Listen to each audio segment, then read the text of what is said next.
Well, Germany's voters turned a state election into a referendum of sorts on Chancellor Angela Merkel's immigration policies. Now, this was the fourth such defeat for the Christian Democrats at the polls since March, but this one hitting a little closer to home, literally. It happened in her home state.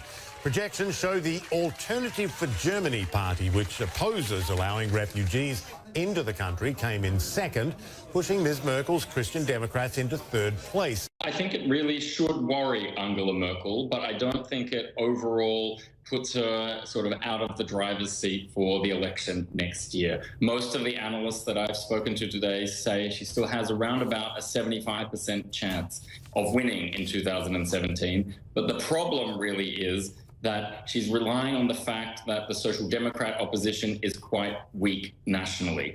And what she's got now is an insurgent, surging right-wing party through the Alternative for Deutschland, who've proven that they can succeed even on her home turf. So that party's really hit a tipping point now. They're not the fringes, they're not in the single digits, they're in more than half of the state parliaments, and they can beat her on her own home turf. And that's the difficulty for Merkel.